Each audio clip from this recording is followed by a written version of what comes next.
Hello and welcome to stock watch. मैं हूं शुजा कुरैशी और मैं हूं शहबाज अशरफ।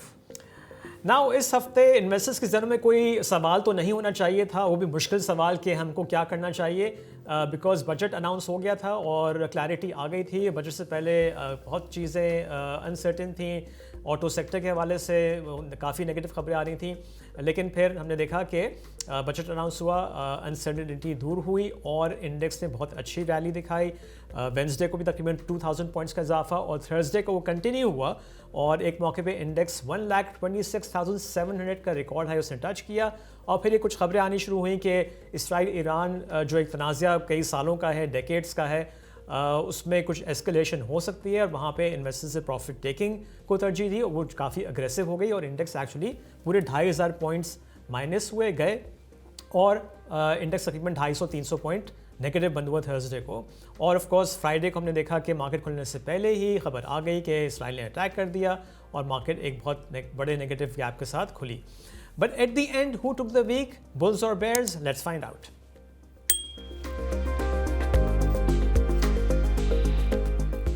सो despite the Israel Iran escalation हमने देखा कि वीकली बेसिस पे इंडेक्स फिर भी पॉजिटिव बंद हुआ, 503 पॉइंट्स, 1,22,144 के रिकॉर्ड हाई पे, विच इज़ अप तकरीबन 0.4%। सो अगेन हमने देखा कि जो गेंस हमको नज़र आए थे 1,26,700 तक मार्केट गई थी, वो जो जितने भी गेंस थे पोस्ट बजट वो तो इरेज हुए, but still the index manage to close in the positive zone. इस हफ्ते के गेनर्स और लूजर्स पे भी नज़र डाल लेते हैं। इस हफ्ते सबसे ज़्यादा इजाफा पाक जिन पावर की स्टॉक प्राइस में हुआ जो 41.4% था। मन्नू वुलन की स्टॉक प्राइस में 29.3% का इजाफा हुआ। बैंक इस्लामी 21.8%, गनी ग्लास 10.9% और कोहिनूर टेक्सटाइल मिल्स की स्टॉक प्राइस में इस हफ्ते 10.5% का इजाफा हुआ। टॉप लूजर्स पे नज़र डालें तो इस हफ्ते सबसे ज़्यादा कमी हमको नज़र आई पंजाब ऑयल मिल्स की स्टॉक प्राइस में जो 14.5% थी। फ्रीजलैंड कैंपेनर एंग्रो फूड्स की स्टॉक प्राइस में 11.4% कमी हुई। के इलेक्ट्रिक 8.4%, सिनर्जी की स्टॉक प्राइस में 7.9% कमी हुई और यूनिटी फूड्स की स्टॉक प्राइस में इस हफ्ते 7% कमी हुई। सो इस हफ्ते की बिग स्टोरी की तरफ चलते हैं।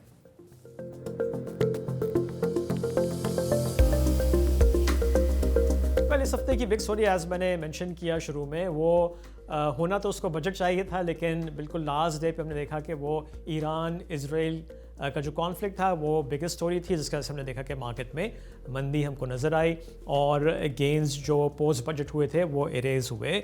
इसके अलावा ऑफ कोर्स बजट की क्लैरिटी आ गई, कुछ सेक्टर्स पे जो नेगेटिव खबरें आ रही थी उस पर बात भी करेंगे।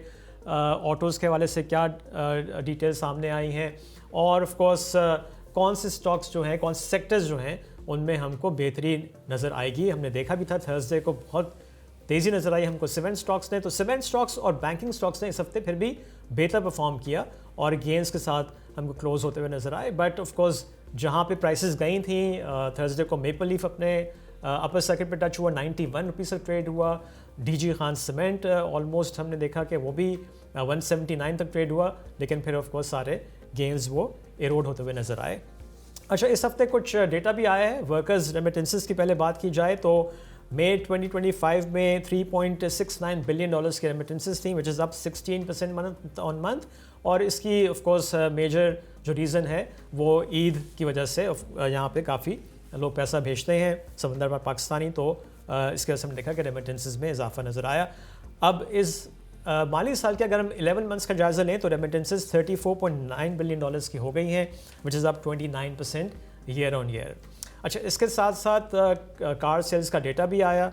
अगर उसकी तरफ नज़र डालें तो मई 2025 में कार सेल्स 14,762 रही units, which is up 39% month on month. और इस तरह से अगर हम 11 मंथ्स का जायज़ा लें इस फिस्कल ईयर का तो कार सेल्स 1,26,226 पर पहुँच गई हैं, which is up 39% year on year. तो शहबाज, कार सेल्स के नंबर्स काफ़ी अच्छे हमने देखे हैं और फिर हम बात करेंगे जो इससे पहले ऑफ कोर्स बजट से पहले काफ़ी बात हो रही थी ना कि बजट में पुरानी गाड़ियों की इंपोर्ट की एज लिमिट बढ़ा देंगे, वो तो नहीं हुआ, बट नंबर्स अच्छे आए हैं काफ़ी। देखिए, अगर आप देखें yes for the last few months and even 11 months में अगर नंबर्स आर अप 38-39% तो वो एक पॉजिटिव चीज़ है। और स्पेसिफिकली देखें अगर ये नंबर्स जो हैं across the board, for example for all kinds of cars, passenger cars, SUVs and trucks, वो अक्रॉस द बोर्ड एक हमने रैली देखी है, नंबर्स इंक्रीज होता हुआ देखा है, तो एक अच्छी बात है। आई थिंक जहाँ तक आप अभी बजट की बात कर रहे थे, आई थिंक बजट में ओवरऑल जो बजट था for all the sectors which are part of the PSU index वो न्यूट्रल था।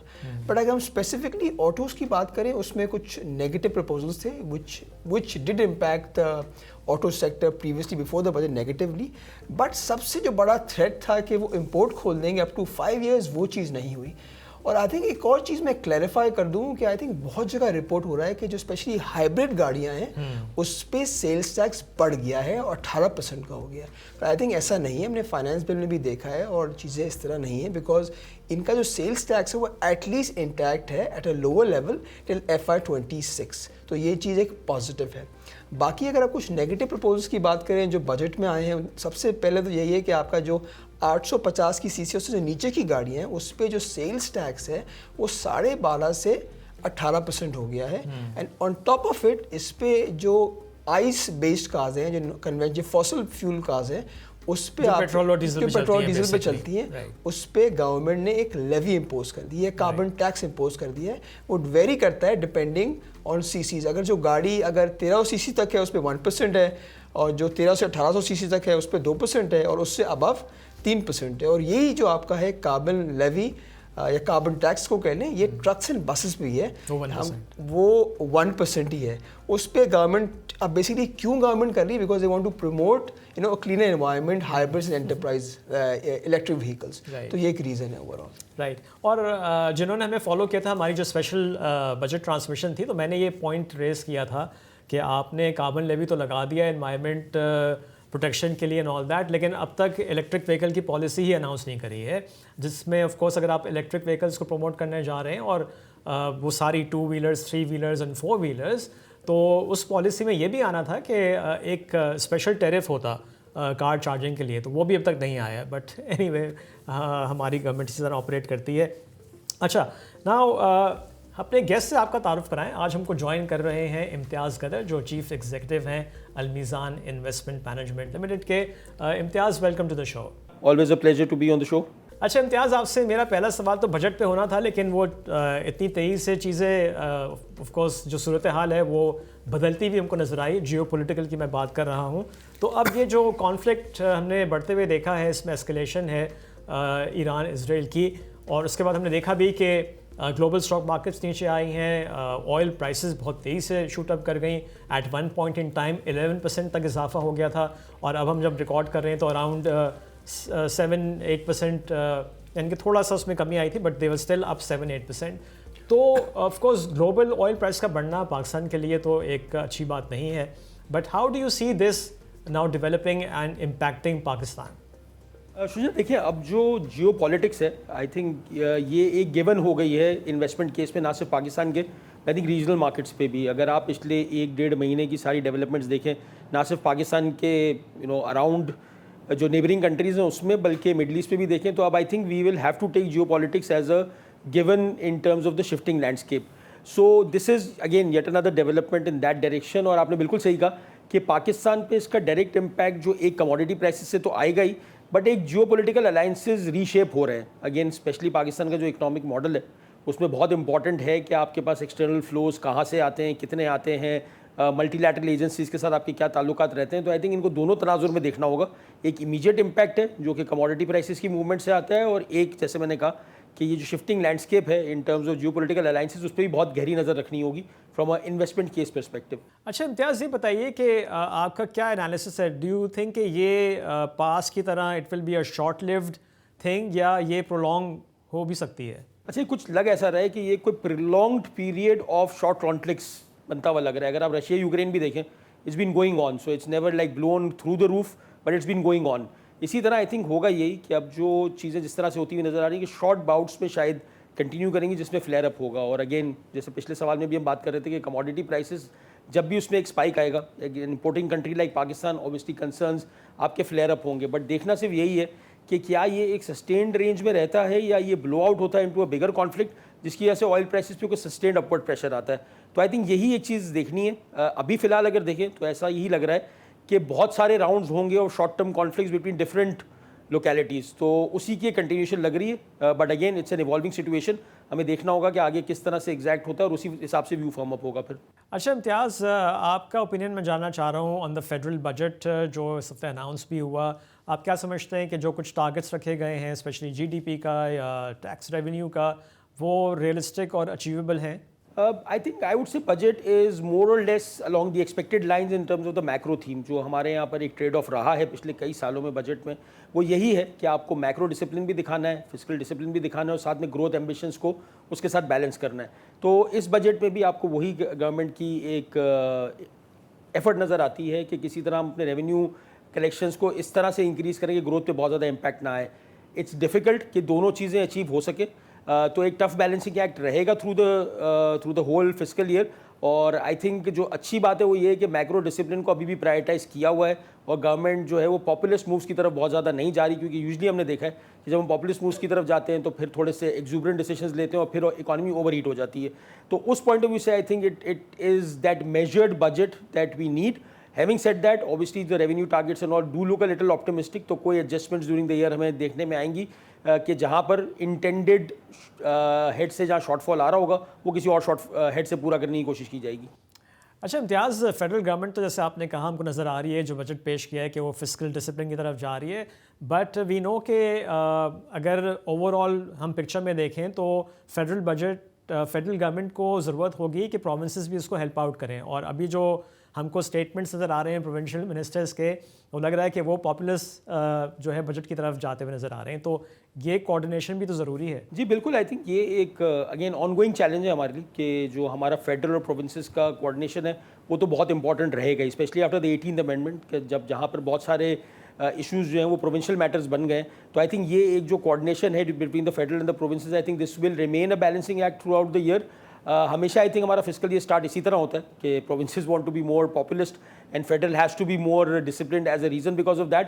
बट आई एम श्योर कि पिछले सालों की तरह कहीं ड्यूरिंग द ईयर एक इसका बैलेंस भी स्ट्राइक आउट हो जाएगा and things will then balance out between how much can the provinces be populist and how much they will have to give back to the federal in terms of surpluses. Shahbaz, ये provinces का populace budget देना और of course जैसे मैंने कहा कि coordination बड़ी ज़रूरी है बिकॉज IMF के टारगेट्स जो हैं वो हमको मीट करने हैं।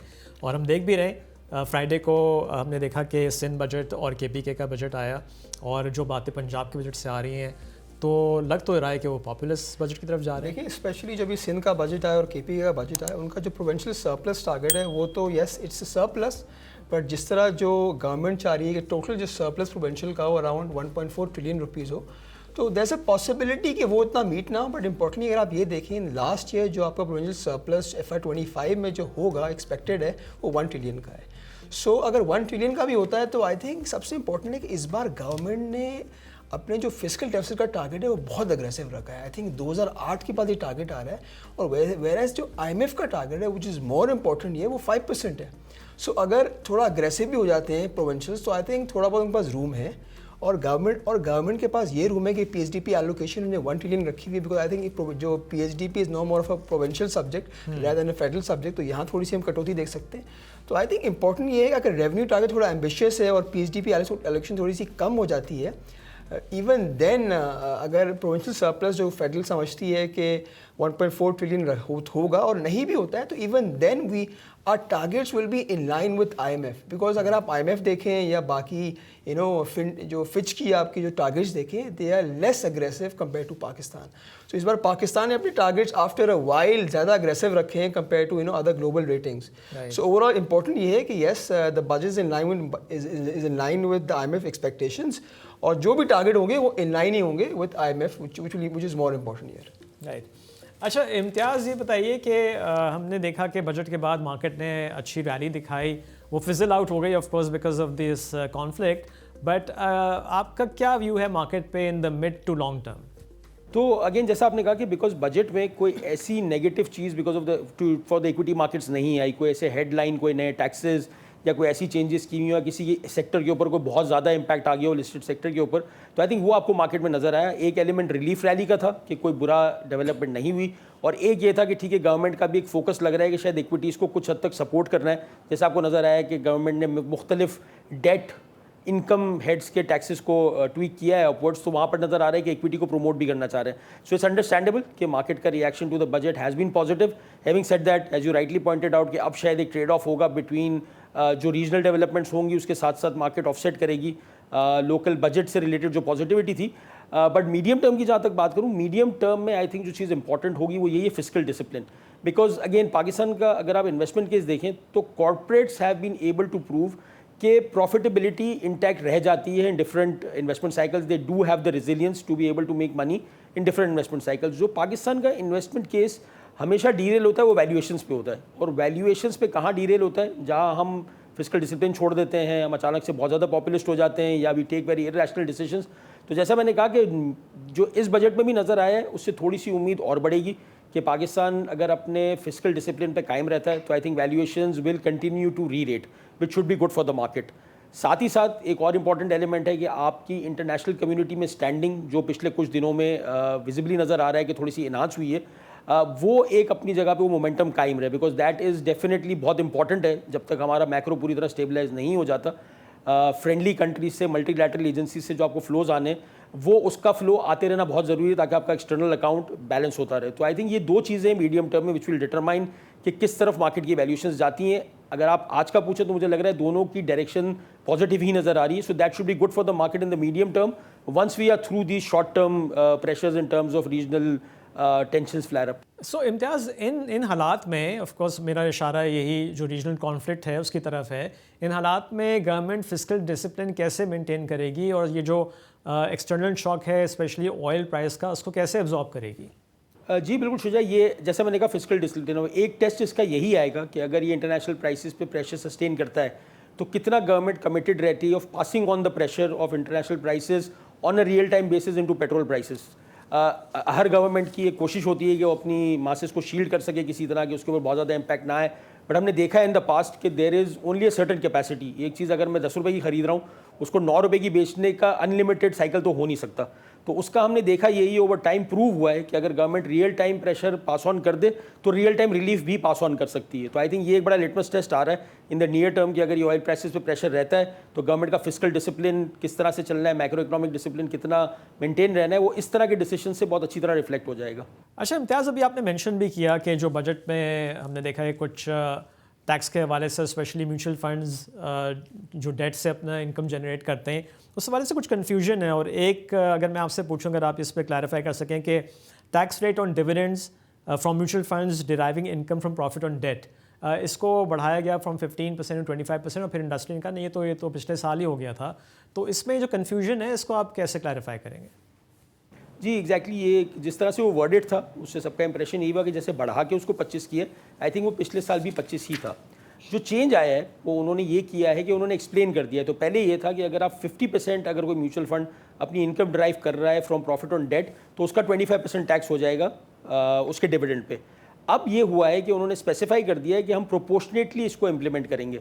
तो जहाँ तक डेट फंड्स का ताल्लुक है, अगेन अगर एक डेट फंड है या मनी मार्केट फंड है तो लाइकलीहुड है कि वो सारा ही इन्वेस्टेड डेट और मनी मार्केट में होगा, तो उसका टैक्स तो पहले भी 25 था, आज भी 25 रहेगा. जहाँ पर इसका ज़्यादा इम्पैक्ट आ सकता है वो है अगर कोई एसेट एलोकेशन फंड था, कोई बैलेंस फंड था जो लेट्स से 51% इन्वेस्टेड था डेट में, तो पहले उसके डिविडेंड पे 25% टैक्स लगता था. अब इन्होंने ये स्पेसिफाई कर दिया कि अगर वो 51% इन्वेस्टेड है on average for the year तो 51% विल बी टैक्स एट 25%, बाकी 49% लेट्स से इक्विटी है तो विल बी टैक्स एट 15%. तो ये एक चेंज और एक क्लैरिफिकेशन आ गई है कि you will be taxed as per your allocation versus an earlier definition की जहाँ पर एक एन ब्लॉक था कि अगर आप डेट फंड है तो आपका 25 होगा. तो आई थिंक वो वर्डिंग की वजह से थोड़ी सी कन्फ्यूजन आई है. Asset allocation or balance funds are not such a big part of the market, percentage of the assets under management.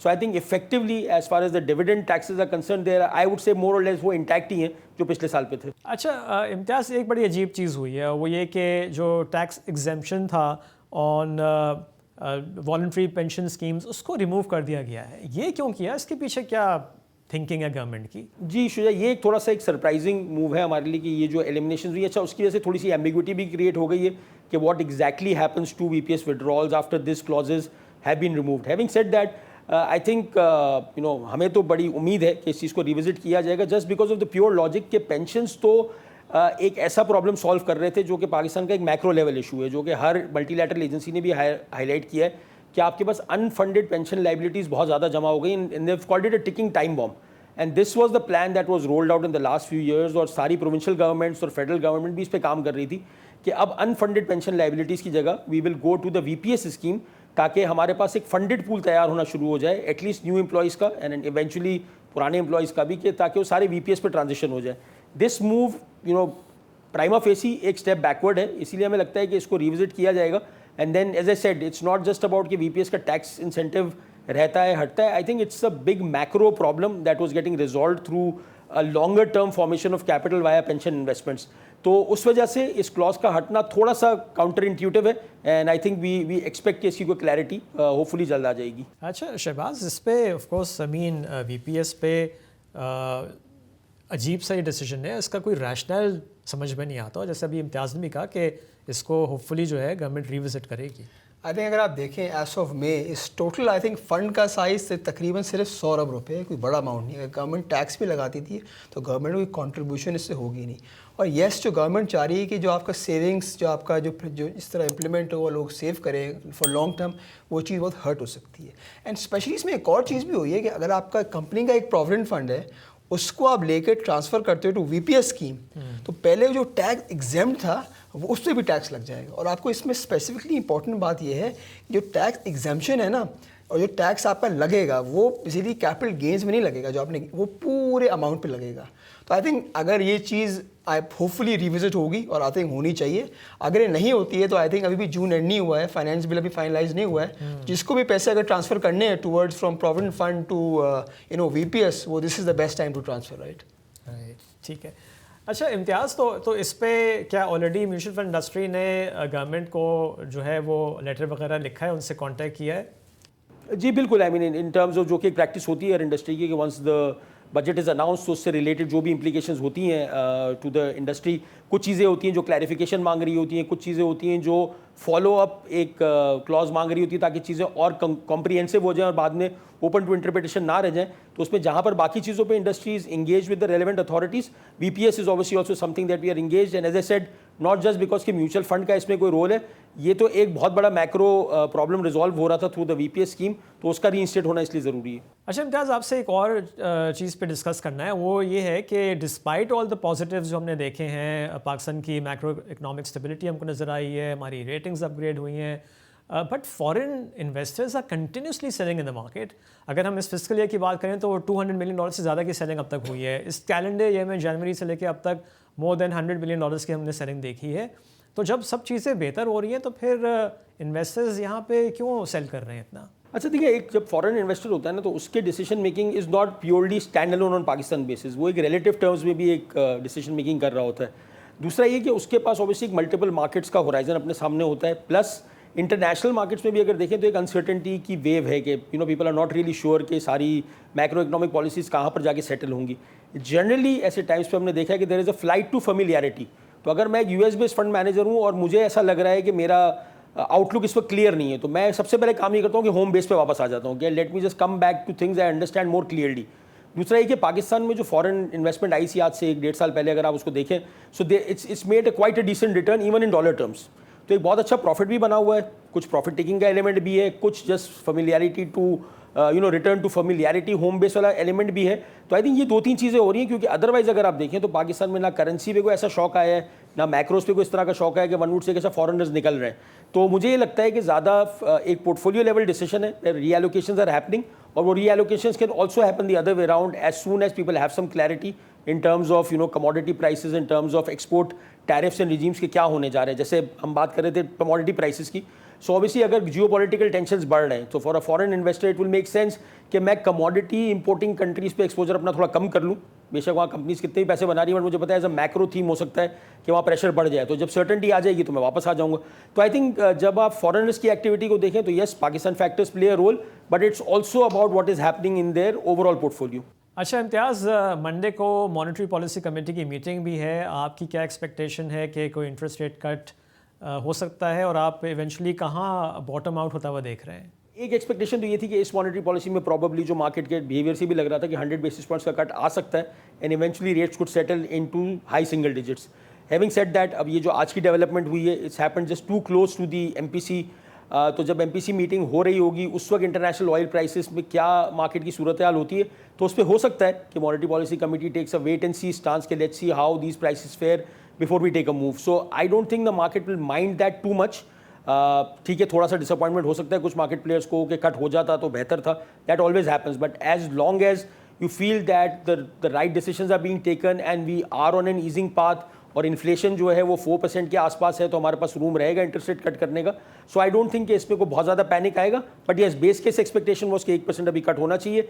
इस वजह से अगर वेट एंड सी भी करते हैं तो मेरे ख्याल से कोई एंड ऑफ द वर्ल्ड नहीं होगा. Market will just digest that and move forward and wait for the next MPC for clarity and a more thought out decision from the monetary policy committee. Okay, so Imtiaz, last question वो ये कि अब इन हालात में आप क्या समझते हैं कि कौन से सेक्टर्स अब भी हमको अच्छे रिटर्न्स दे सकते हैं? तो अगर सेक्टर्स की बात करें तो I think the way you can look at it is कि वन आर दो सेक्टर्स जो पाकिस्तान के इकोनॉमिक मॉडल में आपको लगता है कि they are very well placed to be profitable and be attractive for investors at most times if not all times.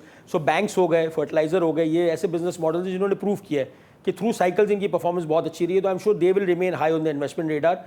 But साथ ही साथ एक फैक्टर वो भी होता है कि किस सेक्टर में ट्रिगर्स ज़्यादा नियर टर्म आपको नजर आ रहे हैं. तो जैसे पिछले काफ़ी दिनों से हम सुन रहे हैं कि सर्कुलर डेट के रेजोल्यूशन के ऊपर काफ़ी काम हो रहा है at the government level. So those are also sectors that can come into the limelight. So usually होता ही है कि हम ENPs पिच कर रहे होते हैं कि बिकॉज ऑयल प्राइसेस अगर बढ़ जाएं so the revenue is linked to it. But पिछले कुछ सालों में हमने देखा है कि मार्केट अक्रूवल अर्निंग्स को प्राइस इन नहीं कर रही, वो कैश अर्निंग्स को देखना चाह रही है. बट ENP के लिए एक अच्छी चीज़ साथ में ये हो रही है अब कि गवर्नमेंट सर्कुलर डेट को रिजॉल्व करने के ऊपर काम कर रही है, तो उनके कैश फ्लोज भी इंप्रूव होने की उम्मीद है. तो I think those are the kind of stocks जो शायद ट्रिगर की वजह से फोकस में रह सकते हैं और अच्छे रिटर्न्स दे सकते हैं. और दूसरा जैसे मैंने कहा कि कुछ सेक्टर्स ऐसे हैं जिन्होंने थ्रू साइकिल्स प्रूव किया है कि दे रिमेन अट्रैक्टिव, तो वो इन्वेस्टर्स के रेडार पे रहेंगे. कुछ ऐसे भी हैं जो बजट की वजह से फोकस में आ गए हैं, जैसे सीमेंट्स है कि गवर्नमेंट का डेवलपमेंट पे दोबारा फोकस होगा या तो वो वहाँ से फोकस में रहेंगे. फार्मा को ड्यूटी में रिलीफ मिली है. So I think the way one should look at sectors is कि why am I taking exposure to a certain sector. So I think that's more important कि यहाँ से सेक्टर्स को बड़ा क्लियरली बाइफर्केट कर दिया जाए कि कौन सा मुझे स्ट्रक्चरली अच्छा लगता है, किसमें ट्रिगर है ताकि वो ट्रिगर अगर ना डेवलप हो रहा हो तो मैं उस पर से पुल बैक भी कर सकूँ, और कौन सा है जो कि रिसेंट कोई रेगुलेटरी डेवलपमेंट से बेनिफिट कर रहा है. Okay Imtiaz, thank you very much. Thank you Shuja, thank you so much. क्या ये वीडियो आपको अच्छी लगी? अभी सब्सक्राइब करें और बेल आइकन पे क्लिक करें. अच्छा शहबाज, इम्तियाज़ ने काफ़ी अच्छी तरह से एक्सप्लेन किया है, और जैसे मैंने शुरू में कहा था ना कि इन्वेस्टर्स के जहनों में सवाल है कि अब हम क्या करें, तो आई थिंक इम्तियाज़ ने इसका अच्छा ही जवाब दिया है. But coming back to monetary policy committee की मीटिंग ऑन मंडे, आपकी क्या एक्सपेक्टेशन है? I think I will go for status quo stance. मेरा जो thesis is mainly premised on the geopolitical risk जो भी बढ़ गई है. एंड आई थिंक एक और चीज़ भी देखें, inflation is yes inching up because of जो पहले हाई बेस इफेक्ट था वो फेड आउट हो गया, अब जो लो बेस इफेक्ट फेड इन हो रहा है. बट येस गिवन हमें पता है कि going forward inflation in the range of 5 to 7% which is fine. But जो को इन्फ्लेशन है वो भी 8-9% के करीब भी है, और आपके अभी इंटरेस्ट रेट्स तकरीबन 11% पे हैं. तो फिर भी जो हिस्टोरिकली हमने देखा है जो डिफरेंस रहता है between the inflation and real interest rate जो हम देखते हैं वो 300 से 400 बेसिस पॉइंट रहता है.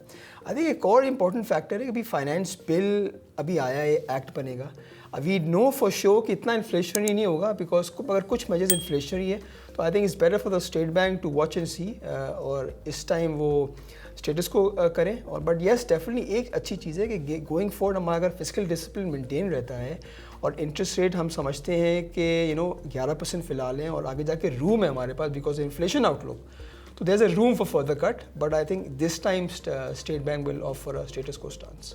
ओके, नेक्स्ट वीक के इवेंट्स पे भी नज़र डालते हैं, और हमने ऑलरेडी जैसे डिस्कस भी किया है, मंडे को MPC की मीटिंग है, लेट्स सी क्या डिसीजन आता है. लेकिन उससे पहले एक दिन पहले संडे की अगर बात करें तो पेट्रोल डीजल की प्राइसेस जो हैं वो उनको चेंज होना है, तो आई थिंक वहाँ भी हम कोई चेंज फ़िलहाल तो एक्सपेक्ट नहीं करेंगे.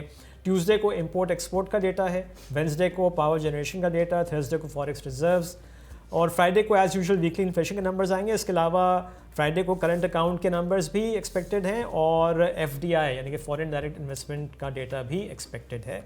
ओके, अब हम चलते हैं कैंडल टॉक की तरफ.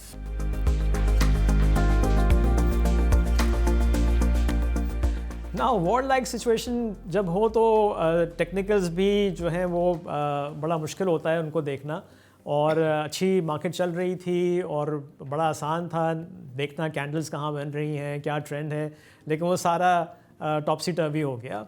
तो अब ऑफ कोर्स जो रेजिस्टेंस होगी वो जो रीसेंट हाई बना है 1,26,700 का, वो अभी मेजर रेजिस्टेंस होगी, उससे ऊपर क्लोजिंग होगी तो फिर हम नए हाइज देखेंगे।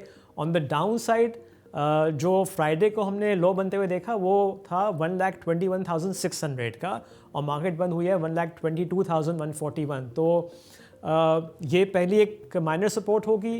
अगर वीकेंड खैरियत से गुजर जाता है, मज़ीद कोई एस्केलेशन नहीं होती, तो वी माइट सीज कि मार्केट बाउंस बैक कर सकती है। और ऑफ कोर्स उसके बाद जो मेजर सपोर्ट होगी वो, अगर आपको याद हो, जो पहले मेजर रेजिस्टेंस थी 1,20,600 की, वो इन प्ले आ जाएगी। तो इन लेवल्स को देखना होगा आई थिंक। और मार्केट में अगर हमने कोई शॉर्ट टर्म बाउंस देखते भी हैं, जैसे हमको फ्राइडे को भी नज़र आया, तो चूँकि अनसर्टेनिटी थी, वो लिहाजा में देखा कि वो बाउंस बैक जो हुआ वो सस्टेन नहीं कर सका। So we'll have to watch the situation very carefully. और हम चलते हैं एक्सपर्ट टेक की तरफ।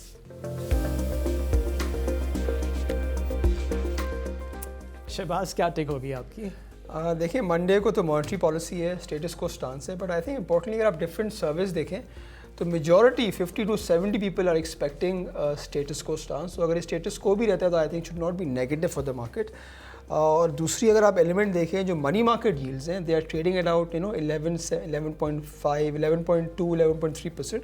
आई थिंक मनी मार्केट यील्ड भी यही बता रही है कि स्टेटस को ही रहेगा। अगर नीचे आता है तो will be surprise for the market overall, तो मार्केट उस तरह रिएक्ट करेगी। आई थिंक फ्राइडे को करंट अकाउंट के नंबर्स भी आ रहे हैं, और स्पेशली जो मे का नंबर था for remittances that was not surprising, that was very much 16% की ग्रोथ थी। तो इसको देखते हुए और जो पीबीएस के नंबर्स आए हैं ट्रेड डेफिसिट को, तो we can expect current account surplus.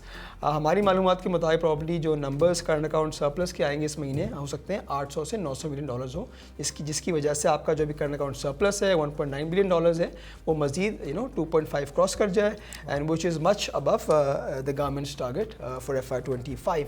तो इन्वेस्टर्स को क्या करना चाहिए? क्वेश्चन तो ये है। आई थिंक हमारी पहली भी एडवाइस थी इन्वेस्टर्स के लिए, ये भी यही रहेगी, investors should focus on quality stocks. Quality stocks का हमारा मतलब ये है कि which have lucrative double digit yields. हमें पता है कि इंटरेस्ट रेट अगर अभी 11% आगे जाकर नीचे आएगा, तो दे शुड फोकस ऑन दो स्टॉक्स एंड स्पेशली। और दूसरी चीज़ें जो फोकस ऑन वैल्यूएशंस। अगर आप देखें स्टॉक्स, अगर मार्केट आपकी चल रही है 6, 6.5 के मल्टीपल पे, and some stocks are available at a much discount to the market multiple, तो हम वो देख सकते हैं। तो ओवरऑल आई थिंक, या दूसरी चीज़ ये सकती है कि हमें पता है कि इन द नियर टर्म कुछ ट्रिगर्स हैं कुछ स्टॉक्स के, तो आप उसमें फोकस करें। आई थिंक ओवरऑल थीम ये होनी चाहिए कि invest in quality stocks which are offering double digit dividend yields and are trading at decent valuations. Okay, मेरी टेक ये होगी कि देखें, बहुत अनसर्टेन सिचुएशन है, इवॉल्विंग सिचुएशन है, वी डोंट नो कि आगे क्या होगा।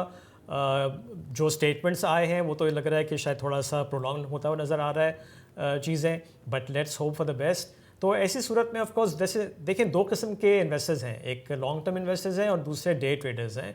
तो लॉन्ग टर्म इन्वेस्टर्स को फोकस करना चाहिए वही अच्छे स्टॉक्स पे जो अच्छी डिविडेंड यील्ड ऑफर कर रहे हैं। और जैसे इम्तियाज़ ने कहा था, जहाँ पे ट्रिगर्स नज़र आ रहे हैं, ट्रिगर्स में उन्होंने सर्कुलर डेट रेजोल्यूशन की बात की थी।